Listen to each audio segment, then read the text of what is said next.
Good evening, everyone, and welcome to tonight's meeting. We'll call this meeting back to order at 6:40 p.m. and we'll have Kathleen leave us in the pledge.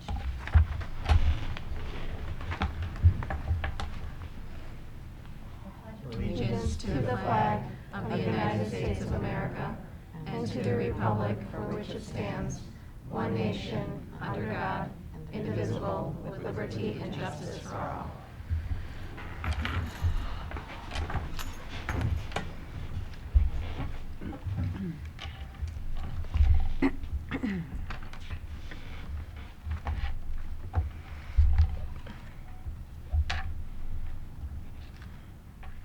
Board members, may I have a motion, please, and a second that we approve the September 20, 2022 agenda as submitted? So moved. Second. Motion by Mark Elledge, second by Catherine. All those in favor? All those in favor, none opposed. Thank you. Board members, may I please have a motion and a second that consent agenda as listed in your board packet be approved? So moved. Second. Motion by Kristen, second by Emily. All those in favor? All those in favor, none opposed. Thank you. We do have a treasurer's report this evening. May I please have a motion and a second that the treasurer's report, cash fund report, general fund report, school lunch fund report, and school lunch fund revenue and expense budget report for the month ending July 31, 2022 be approved? So, second. Thank you. All those in favor? All in favor, none opposed. That was Catherine and Mark. And now we have special reports. Hello. Great. So this evening we have a special report, which is the summary of summer programs 2022, and I'll invite Mrs. Conway, Mr. Marriott, Mr. Dreschler, and Mrs. Whitehead up to the microphones. And you guys have a clicker there. And just as a reminder, we do this typically in the beginning of every school year. Last meeting, we heard from Mr. English, our Director of Facilities, talking about all of the projects we did internally over the summer. And just like our B&G that doesn't stop working all summer, nor does our teachers and our instruction. So I'm really excited. If you guys could, you've got the clicker, I'll turn it over to you, and thank you for being here. Fantastic. Thank you very much. So my name is Scott Dreschler. Again, I'm the Director of Special Education. I always consider it an honor to be able to present the things that we're able to do during the summertime. So to get right into it, I'm going to start with our summer programs as far as our special education programs, and then I'll hand it over to my left. So extended school year. It runs 6 weeks during the summertime. It's from July 6th through August 17th. We run 2 programs throughout the summer. Our in-district administrator is Rick Borman, typically our elementary special education administrator. And this year we had Jennifer Malik, who's a special education teacher over at Harris Hill, that was able to support the organization and the day-to-day functioning. Much kudos goes to the teachers and the teaching assistants. It was difficult to find staff this summer, but we had so many people that were actually sometimes out of district for the first time that worked within Penfield. So that was great, and we had some college students that were able to gain experience. So our extended school year program is core academic instruction for students with disabilities as determined by the regulations and the CSE. This year, we had 26 teachers, altogether inclusive of related service providers, and we were able to service 150 students. That's up 25 from last year, which is great, and that's kindergarten through 12th grade. So of the 2 programs, Program A, we call it, it mirrors our special class pathways. We have a 12-1-1 program for students with disabilities in the summertime, and we have a 12-1-3-1 program for students with disabilities in the summertime. That day, it mirrors a typical school day. It's just an abbreviated day. Again, they receive instruction in all of those core areas. The purpose of it, again, is to prevent regression. And what that is, I apologize. Regression, each year the Committee on Special Education meets annually for each student, and they determine if a child regresses based on progress reports, based on information from each of the service providers or IEP coordinators. So all the students that prove that they have regression over the year would qualify for extended school year. The other component also through regression in the Committee on Special Education, is that related services. We're able to offer speech and language support in addition to targeted reading support for students with disabilities that qualify through that CSE. In addition to that, speech and language, occupational therapy are all related services that we provide. The last part of that is after extended school year is over, we provide each of those receiving teachers the progress reports from extended school year so that they know the progress that the students have made. In addition to the day-to-day skills that we're really trying to target, again, the students don't regress over the summer. So how did they progress towards those goals from next school year as well? Thank you. Good evening. I'm Sheena Conway, the Director of Humanities, and I am excited to share with you about our summer camps that we offer every year. This year it was hosted at Cobbles. So we offer elementary reading and math camp. These camps are for our students exiting grades K through 4. They come from all of our 4 elementary buildings, and we were lucky enough to have teachers from all 4 of our elementary buildings help support these students over the summer. So the camp consisted of 2 75-minute sessions, and this allows for students that need support in both math and reading to be able to do just that. Not all students need support in math and reading, but again, it allows for that flexibility. And so students were invited based on student performance data. So as directors, we compile that assessment data, and we also collaborate with the classroom teachers, the special education teacher, the literacy specialist, to determine anecdotally what else might they need in addition to that hard data. For elementary reading camp, we had 135 students attend this summer. That number basically doubled. We actually attribute that to the fact that we were able to provide busing this summer, which was really exciting. So that provided accessibility to families that normally cannot provide transportation. So our sessions consisted of practice with really those foundational elements of reading that students need to be successful. So the first one you'll see there is fluency, so that's accuracy and rate at which students can get words off the page. Phonemic awareness, that's that letter sound correspondence and recognition. Phonics, which is a focus on decoding and spelling. Reading comprehension, vocabulary, and grammar. And I also just want to note that we use core programming as well for these summer camps. So Super Kids is our K2 core program that we use, and then we additionally use some of the programs that we use for RTI during the school year. So Really Great Reading, Kilpatrick, Hegarty, which is what we use for phonemic awareness, because again, we want to prevent that regression. So we want students to have sort of that extra practice with programs that they're already going to have exposure to during the school year. All right. Good evening, Nicole Whitehead, Director of STEAM. I'm going to speak briefly about elementary math camp. We almost also doubled our size. We were at about 40 last summer, and we went to 73.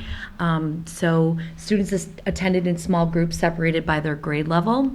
And within those 75-minute sessions, they would practice a number of skills, mostly focusing on number sense, fluency, and problem solving, as those are really those foundational building blocks to future success in math.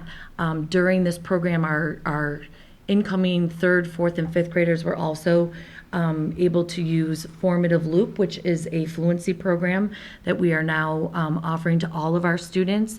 And they were able to build fluency with not only just computational skills, but conceptual skills as well. So it added a whole nother level to that. The kids had a lot of fun, and it was great going in there and seeing them all engaged in learning. So for curriculum development, yes, we are a very busy office in the summer. So as it relates to the humanities, we had a number of elementary projects, K-5, so across the spectrum. We focused on revising assessments and pacing calendars. We really do this every summer. That's really important work for teachers, especially the pacing calendars. That really drives their day-to-day instruction. We also focused on creating integrated common assessments for grades 3 through 5. So we've started to, a few years back actually now, integrate our grades 3 through 5 curriculum. So the content is actually the vehicle for teaching the ELA skill. But one of a big piece of feedback that we received is we need more common assessments as we develop those units, because obviously those assessments drive our data discussions on students. So we worked on that this summer. We'll continue that work going forward. We also updated updated our learning target progressions and resources for grades 3 through 5. And I know the same is true for STEAM. It's pretty impressive. We have teachers that come together during the summer.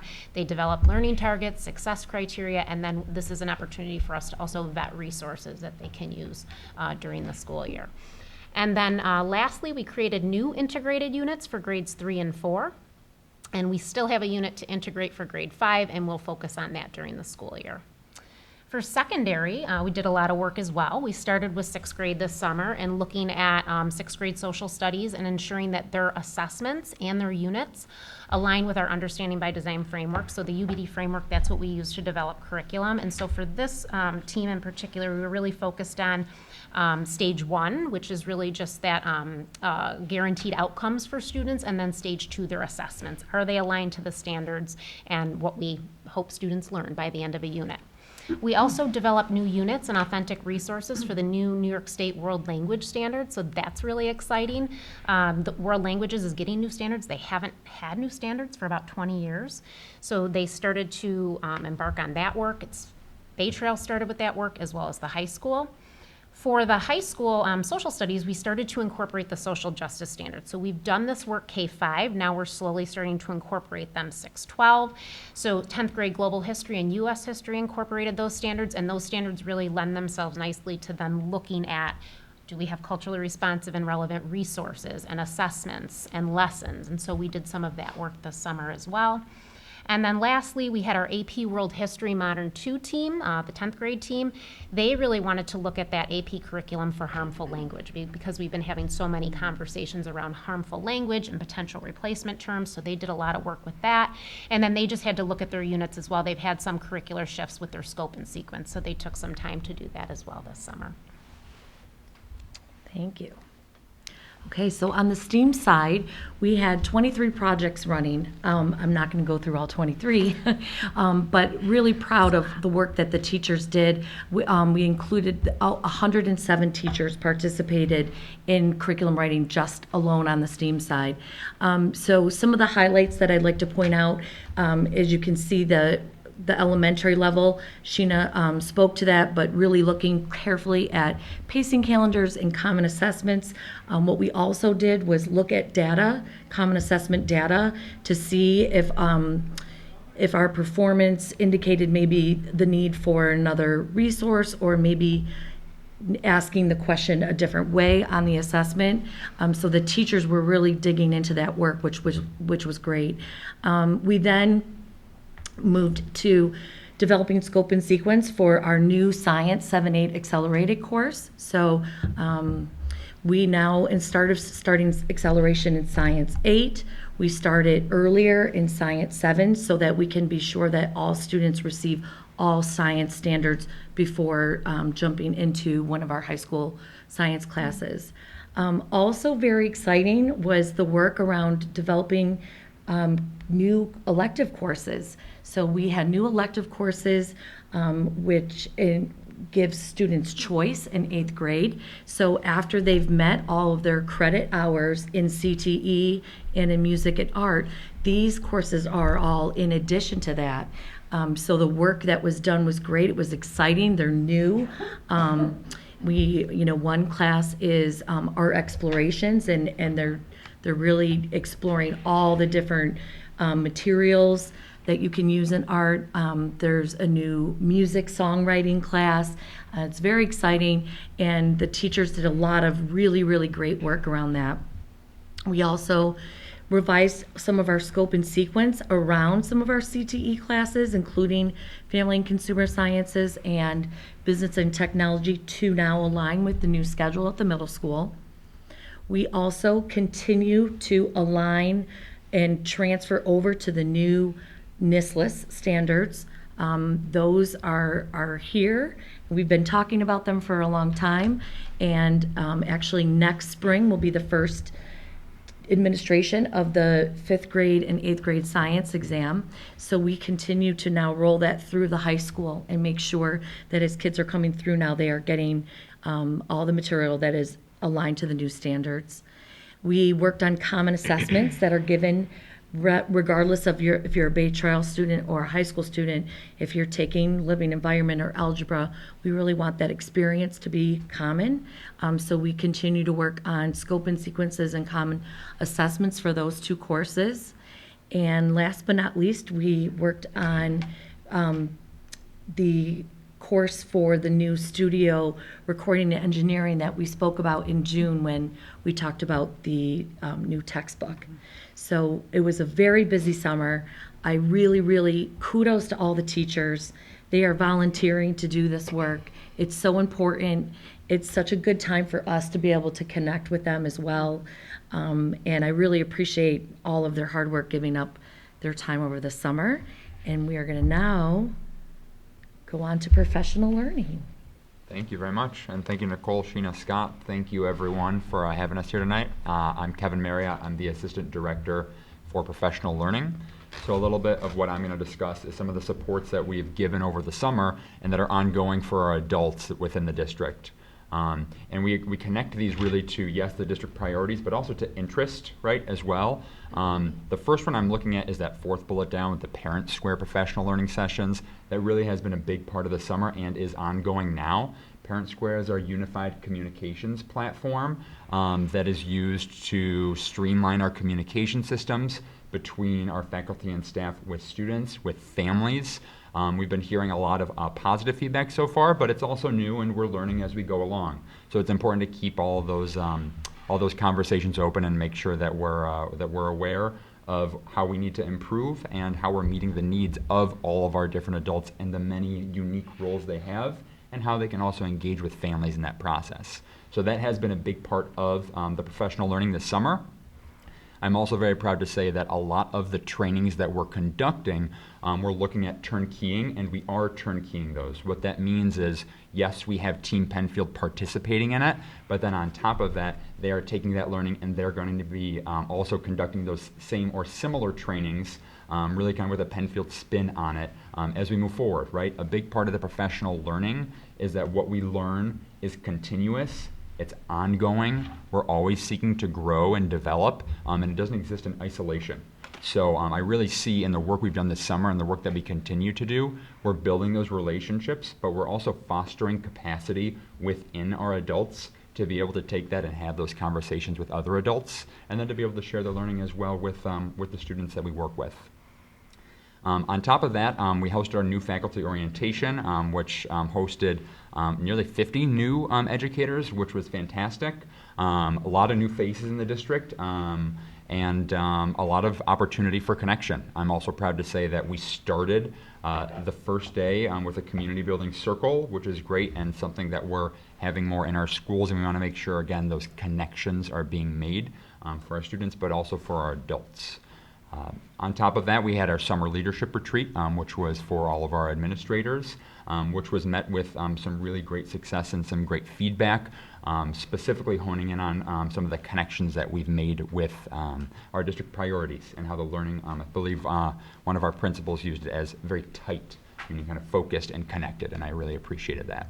So I'm looking forward to the continuous learning. A lot of the things you see here will be continuous, but we're also building on those things. We're taking feedback, we're progressing, and we're growing together.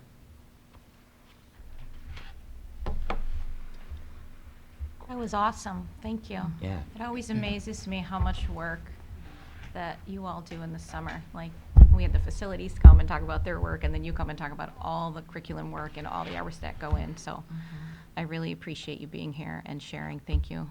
Board members, questions or comments for our special report? I have a quick question, and you might have answered it, I might have missed it, so I apologize.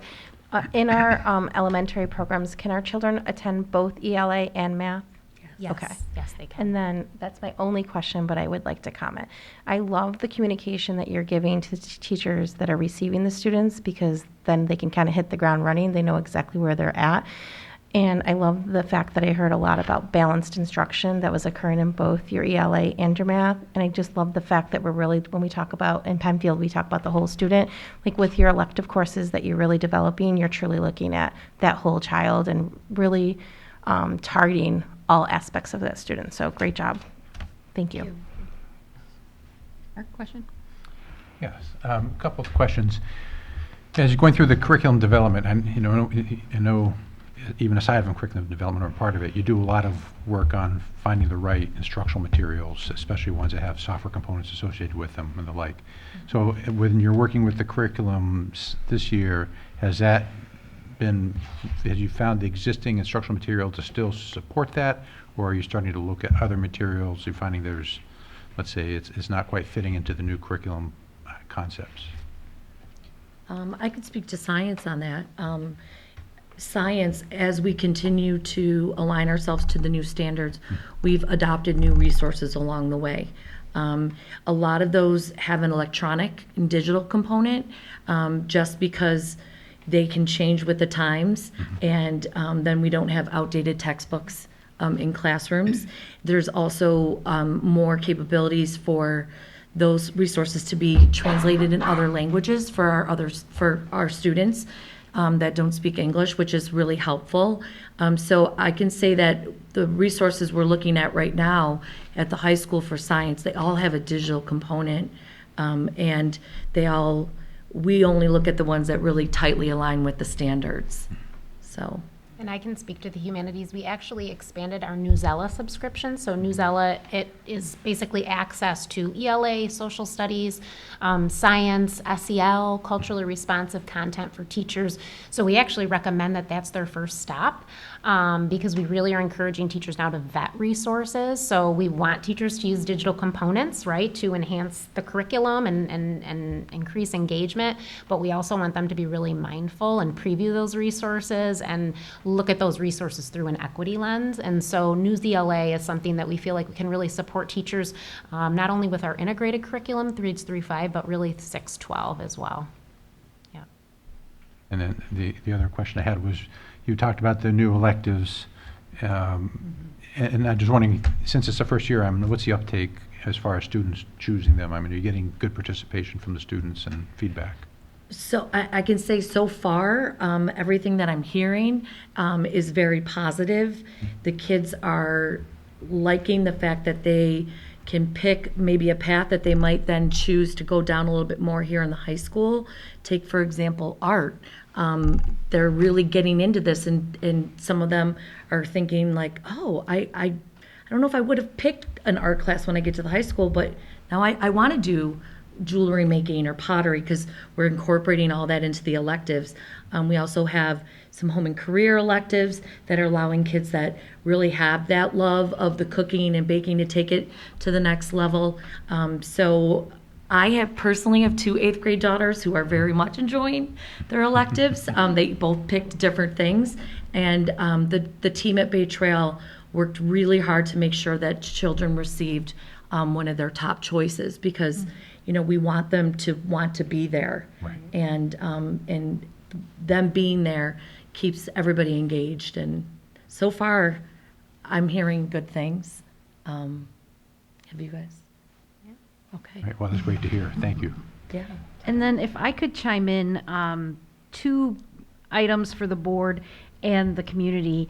One is a huge thank you to our transportation department for helping to make transportation possible for the elementary math and reading camps.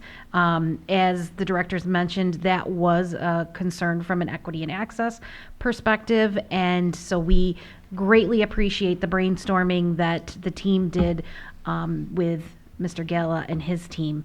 And then the other piece that I wanted to mention, the funding, both Nicole and Sheena talked about increases in enrollment from previous years at the summer camps, and we utilized some of the federal funding designated for COVID relief on the summer camps. So that helped to provide additional staffing, additional materials, so that we could make that happen for more students. So just wanted to make sure you were aware of that.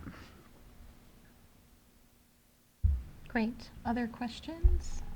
No? Well, thank you. I was just curious. I love the transportation. Was it well attended? In terms of consistent attendance? Yeah. Yes. Yeah, that's great. We Because had- I know sometimes it's difficult when parents are, are trying to Yeah. transport and work and, yeah. Yeah. So- The once they're signed up, they're good about attending, especially given that extra layer of transportation now. We still had parents that chose to drop their children off, but the kids, they really enjoy the camp. They don't really look at it as like summer school or anything like that. There's themes every year. They can they work towards popsicles and things like that. So It's really fun to go in and Yeah. see the kids because they don't, to Yeah. Nicole's point, they really don't view it as like school. Right, It's right. really fun. They're having fun. And so that's always a win when kids are learning, but they're also having fun and they're playing games and connecting with other kids and their teachers. Yeah. Yeah, can I just say, that's probably because you call it camp. That's right. You know, I mean, words Matter, are really yeah. very powerful, and it can change perspective just like that. And a lot of times, a child will qualify for the next year, and they'll come in, what's the theme this year? Last year was Olympics, this year was summer is fun. We've had all different themes over the years, and they get excited about it. That's really great. And the teachers love getting to work with kids that they wouldn't normally get to work with because they're working with kids from other buildings, other grade levels, in small settings. And so, it's a great experience for everybody. That's great. Sounds like it was quite a success. Yeah, that's awesome. Thank you so much. Thank you to this team. This team gives 127% all the time. They are just a dynamic group, and I so appreciate all that you do for the kids, the students, the kids and the students, they are the same. The faculty, staff, and students at Penfield. You guys are awesome. Thank And I'd like you. to say thanks to Shane and Jackie. Absolutely, Shane Watterson yes. and Jackie Suchanik, two teachers on special assignment that really helped Support the allow 23 projects to go on at one time. You can only be in so many places at once, and they're wonderful. So thank you to them too. Thank you so much. Thank you. Thank you, everyone. Thank you. You're more than welcome to stay for the whole meeting, but if you quietly walk out, we all understand too. So thank you very much for being here tonight.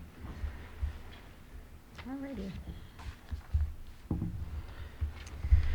So we are moving on to superintendent report, because Lila is not feeling well. Yep. Feel So better, just, Lila. just as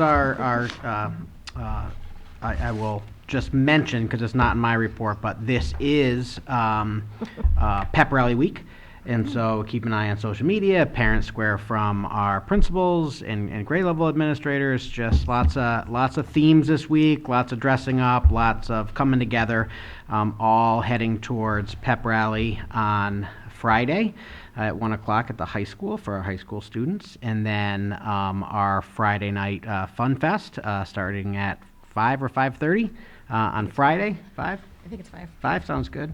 It's online. Check our Facebook page. And really just, again, what we've been doing in Penfield over the years is continuing to try to build homecoming into a district-wide community event, not just for high school. And so the dress-up days and the sort of support around Penfield Pride really comes from kindergarten all the way up. So please, everybody, put in a good word for Good Weather Friday, because it is football and it is outside. My report, I just have a couple of student staff honors, some opening day comments, and then I'll turn it to Dr. Driffel for a brief business update.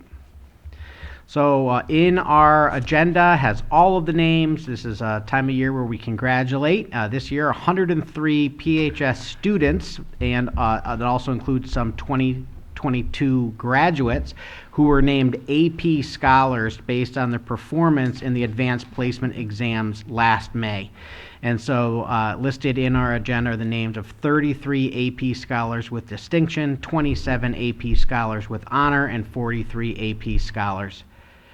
We also have some national recognition. Congratulations to the following PHS students who've been recognized by the College Board's National Recognition Program based on their academic achievements in school and outstanding performance on the PSAT and the NMSQT and or AP exams. So we did want to call out, we do have 4 phenomenal students. Our National African American Recognition Award going to Nora Can and to Kira Mack, and our National Hispanic Recognition Award going to Lyle Harvey and Zoe Zimerez. And when I say R, I mean that is the national program, and just wanted to send our congratulations and support for these incredible students. Believe it or not, it feels like we've been doing this for a long time, but we've only been at this for about 2 weeks, and school has started. Our last board meeting was actually on the eve before students returned to us, and just some photos, again, lots of great photos on the district Facebook page of welcoming our students back on that Wednesday, September 7th. And just lots of smiling faces. This year feels different. I just returned from the National Council of School Superintendent Conference. It was the largest attended superintendent conference in the organization's history. I think everybody across the state, superintendents and everybody else, feels sort of rejuvenated after a few years of COVID and lots of unknowns. And so having been at our buildings on opening day, just lots of smiles, lots of excitement, and staff as well is feeling like this year is a good year. So we're heading in with lots of smiling faces and kids ready to be back.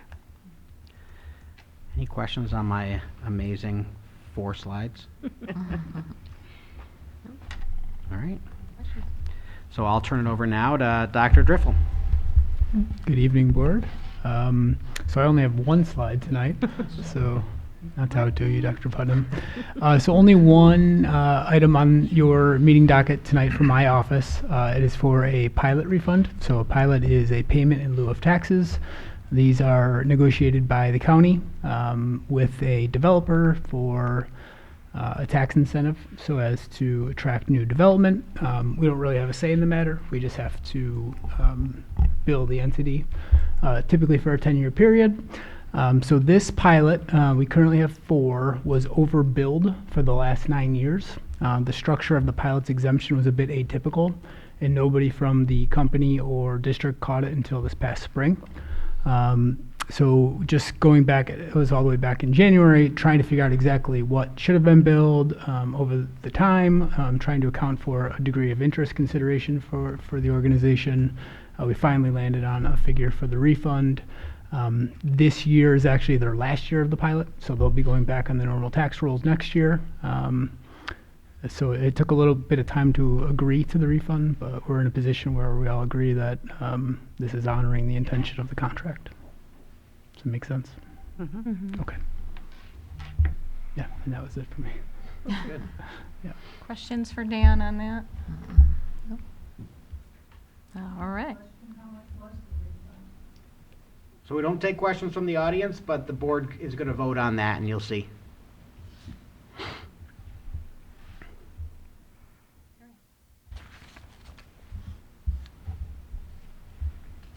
So that brings us to our public comment period. Instructions to participate in the public comment period are listed in your agenda and available online. As a reminder, the board will not be responding to comments during the session, and any concerns raised will be referred to the appropriate district administration for follow-up or action when appropriate. Comments are limited to 3 minutes or less and should not name a specific student or staff or any negotiation during public session. Please be respectful of others in your words, conduct, and demeanor, and adhere to the code of conduct. We have 2 speakers this evening. Our first speaker is Mr. Leonardo.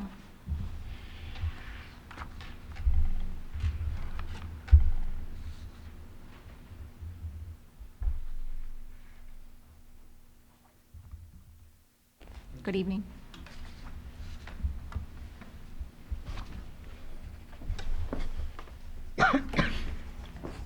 Good evening. I'm Carmen Leonardo, and I reside at 1915 Penfield Road. I represent Penfield United for Education Excellence. It is the board's practice to request members of the public wishing to speak during the board's public comment period to register with the district clerk. This involves communicating to the clerk one's name, address, and the topic they wish to speak about.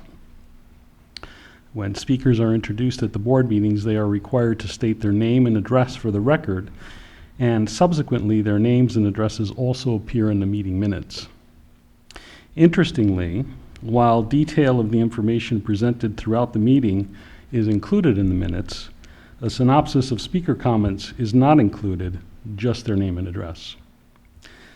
The board minutes are a public document, available to anyone who wishes to download them. A video of the board meetings is posted on the district website and through Penfield Community TV on YouTube, and who knows what other syndication spreads the video to a broader reach. I suggest to you that publishing a speaker's name and address through the minutes and the meeting video is an unsafe practice. Sometimes a speaker may address a controversial topic which, although very legitimate, may not meet with everyone's approval.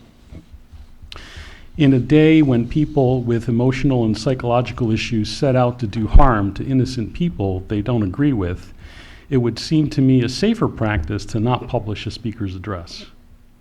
The requirement to do so is also intimidating to a potential speaker for a variety of other reasons. So we request that the practice of requiring a speaker to give their address and then publish it in the minutes be stopped.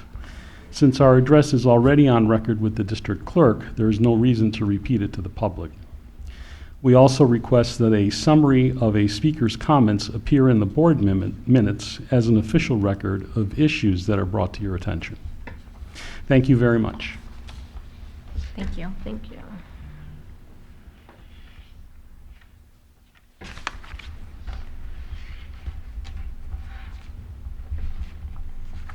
Our second speaker this evening is Ms. Murr.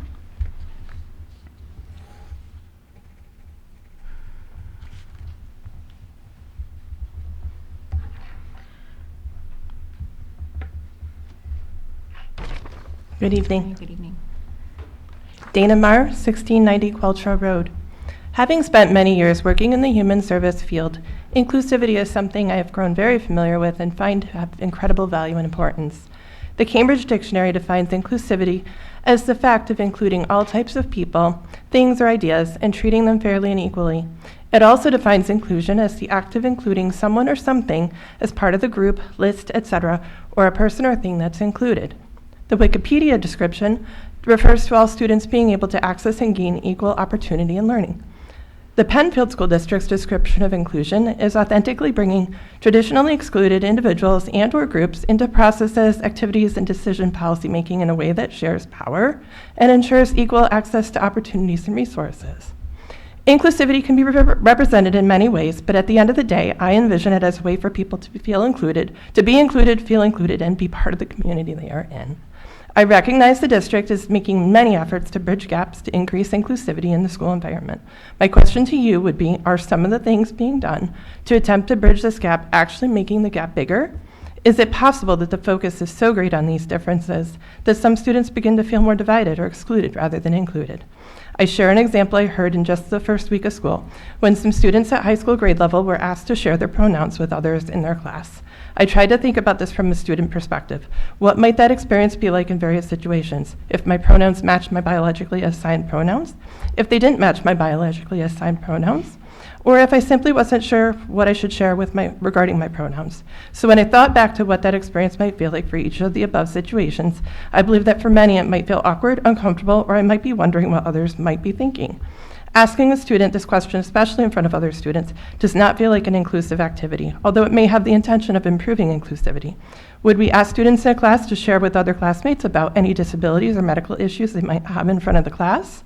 I would expect that answer to be no for various reasons. One being to ensure they are not put in the spotlight, but rather included in the group regardless of what their abilities or medical status might be. I argue the same for students who are being asked to share their pronouns with the class. My suggested solution is in this example, is to allow students to introduce themselves in whatever way they're comfortable.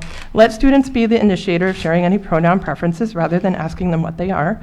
We don't expect every child to provide a nickname, as not every child uses a nickname. The same goes for pronouns. If a child prefers to use them to describe themselves, honor that. But if they choose not to, that also should be honored and respected, as that student's choice to not outline designated pronouns. And the pronouns they have always used should be the assumed pronouns for use. Thank you. Thank you. Thank you.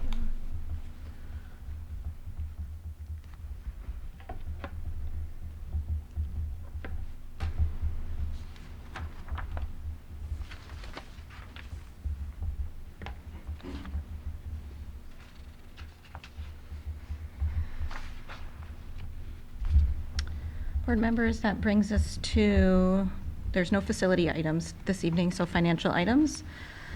So there's the pilot refund that Dan Driffel just explained to us.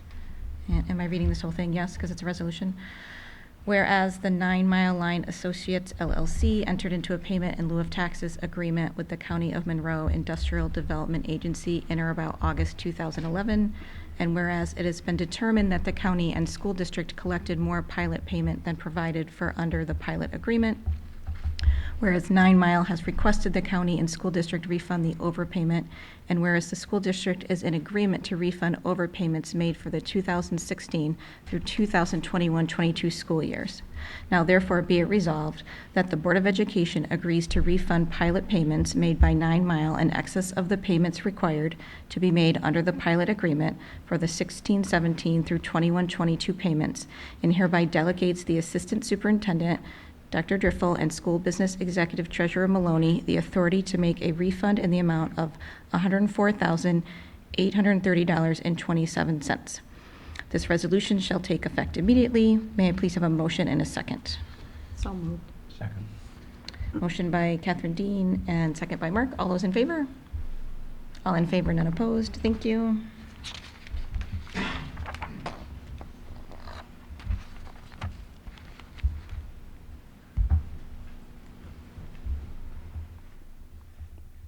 Oh, we had an update from the, that's what this is, correct?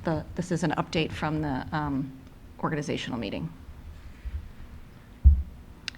Be it resolved that the attached list of individuals be appointed to the District Committee on Special Education, District Preschool Committee on Special Education, and Subcommittee for Special Education at Penfield High School, Bay Trail, Cobbles, Harris Hill, Indian Landing, and Scribner Road in accordance with the Commissioner Regulation Part 200.3 for the 22-23 school year. May I please have a motion and a second that we approve the updated list? So moved. Second. Motion by Emily, second by Kristen. All those in favor? All in favor, none opposed. Thank you. Oh, okay. Now it's the fun time. It's the beginning of the year, so we've had lots of different meetings. So let's see. Krista, were you able to attend the legislative committee meeting? And if so, would you like to give us a little update? Yes, I was able to attend, and it was about an hour long. Lunch was included, so always sign me up for anything that involves food or snacks. It was the first meeting of that subcommittee, and it went very quickly. And it was more of a get to know each other again, because it was the first time everybody had come back into the same room. So we were all asked to stand and introduce ourselves, say where we're from, and how long we've been on our boards, etc. Being a new board member, it's definitely a huge learning curve for me. It was very interesting, and the folks just wanted to know they wanted us to come back to our boards and ask about what our board members are thinking, what do they want and need from legislative. And there was a lot of discussion about electric school buses. Like, that discussion went on for a while. And I honestly did tune out a little bit. Because, well, of course, we're going to electric buses at some point, and there were just many concerns. A lot of folks were like, yay, you know, great for the environment. And then there were some folks that were very concerned about cost and effectiveness, and if it's really going to happen and how soon. So, yeah, and that was it. I Great. grabbed a cookie and I left. So it was Awesome. good. Yeah. Thank you. You're welcome. Any questions for Krista on that? All right.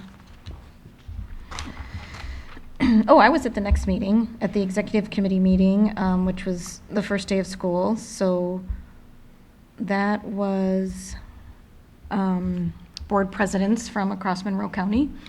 And we discussed, also did introductions and, you know, all those same kinds of things. So that was interesting. We talked a lot about the new website. So I don't know if you guys have had a chance to jump on the website. And, excuse me, hopefully we'll have a little less emails and able to access information a little bit easier, because sometimes I feel like I see something and then I'm trying to search for it in my email. So I'm hoping that the access, if everyone doesn't have access, that you can, you know, call Nancy or contact somebody to get access. So we talked about that. We talked a little bit about how we are talking about the different committees amongst ourselves and also with the community. And I actually volunteered that we talk about and share the committee work that we do as an agenda item. So I think not everybody does that. So I thought that was kind of cool and interesting to share. And the other large discussion item was, how do we celebrate students at the board table? And so we actually talked a little bit about that. And are there ways, you know, we love having students and we have students at various presentations, but are there ways that we can think about celebrating students more here? So I hope we can talk further about that at some point. And that was about it. We also had good food, so that's always a fun thing. Anyone, any questions on that for me? No? All right. And then we have information exchange. So Catherine and Tom, were you guys? So I was there, but I don't have my notes. So what I'm going to do is tell you what I remember, and then Tom, if there's anything you want to fill in. Sure. So it was, because I can't get onto the website, but it was Mental health and school violence. Yes. That much I remembered, and mental health concerns for students. I do have the agenda here, so I can tell you that Shana Kataya, Director of Student Services from Pittsford, Kathy Groutman, Superintendent of Greece, and Laura Purcell, a partner at Harris Beach, they were the presenters, and so they were the ones who presented, as I just said. What they covered things like making connections, partnerships, feeling safe and accepted at school. Very much what we have been working on through the DEI, framework. And when I was done listening to the presentation, which I thought was very, I felt really very pleased that Penfield is so advanced on this, where when you go to a presentation and they're suggesting things that you have been doing, it was a proud moment for me. So I can get you, I have all my notes at home, and if you are interested, I can just write them up and tell you a little more detail, but that is the gist of what I got. And I think they're trying to record a lot of these. It is. Right. It was recorded, Yeah, but so in case when I looked at the website, it's not on yet. I didn't see the recording. Okay. I saw that we had the meeting, and I saw the Right. slide presentation, but I didn't see where I could hit. Yeah. I mean, I may have missed something.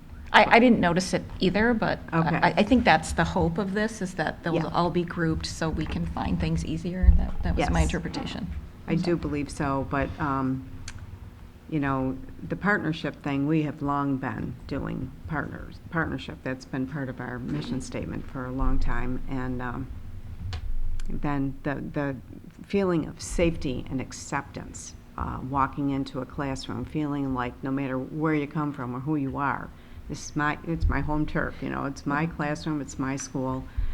Making connections with trusted adults and, maybe a little crossover, not just in the classroom, but, in other avenues where students and adults interact. All of these things we've been working on, we've been doing, we've already seen the importance and the value of that. So, again, it made me proud. However, like in all things, there's more to do. You never just sit back and say, we got this. Things are always changing, but it was a great first meeting, I thought. Great, thank you. You have things to add, or? I'll just mention, and Catherine did a great job. Catherine was actually on Zoom. I was in person, so I didn't. She actually asked a question on Zoom, and they're like, a board member from Penfield. And I was like, who's on? So it was great, though. It's a great question. So I would just reference it as an update for the community, too, when we talk about these. Information exchange happens once a month through Monroe County School Boards, and it really is that. It's information exchange. So it's districts coming forward to present on something that they're doing. Mm-hmm. And I agree with Catherine. A lot of this is interesting. Is that for many years, not in Penfield, but that mental health and school violence were two separate conversations. And really, this was about how they are really intertwined. And they used, obviously research from, unfortunately, school violence that's happened in our nation and looking deep at it as their piece. And so they talked about a project called the DOT Project, which is an opportunity, especially at secondary, to see if kids have a safe adult that they can talk to. And they're talking about this is a great project. Well, we brought Dr. Ginsburg here 4 or 5 years ago and did the DOT Project at the high school in Bay Trail. So it was that piece of like, they were really introducing some ideas, which are great, about just trying to make sure that all students have a positive adult in their life, in the building. If something were to come up, they could turn to just to have somebody. And we've been doing that. They talked about having a behavior intervention team of some sort, basically just making sure proactively that if we know there's a student in mental health crisis, it's not reactive, which is we've got oh my gosh, somebody's in crisis, but how do we support them? And we have a BIT team here and built every building and through the district. And Monroe County has one called RockTAC, which Brandon Fox, who might be sitting here, actually sits on to represent all school districts, and he's our very own.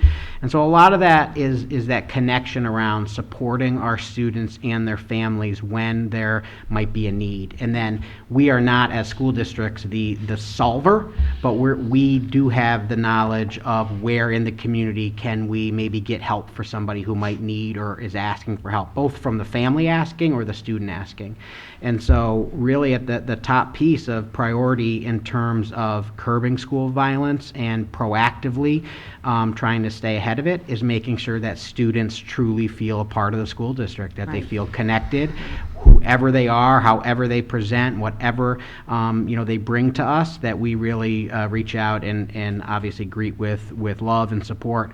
And that's really what Penfield has always stood for around our whole student approach, which is just really that focus. So it was nice to hear, and just like Catherine said, I also walked away with some notes of, I like that idea, and we can keep working on this to make sure that our students are supported. So it's great.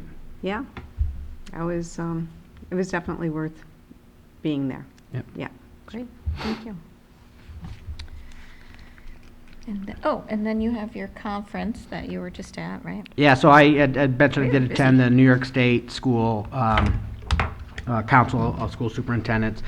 Just again, the focus really being, sort of a return to a world of less COVID restriction, and sort of how do we get back in, how do we focus on our students' academics, how do we focus on their social emotional support, because for some students they had a good experience during COVID, like they maybe had the support at home and they had structure, and others across the state shared just concerns, and we've talked about that in terms of our academics based on testing that we do is overall still pretty good. We didn't have huge pieces, not to say that individual situations a student may have struggled more, but where we're really seeing it, as everybody talked about through the state, and there were a number of workshops on it, is really how do you support those kids coming back that hadn't been in a traditional school setting for 2.5 years. And so that was positive, and just a great opportunity to hear from all districts and I just literally got back, so I've got some thinking to do. But it was a good conference. Great. Thank you so much. You're welcome. And then we had, just one district committee meeting. Just the DEI core committee meeting met September 12th. So I don't know if, Tasha, you want to speak to that, or? I'm going to tap my colleague here, Dr. Leslie Maloney, to also support me with just giving a brief update.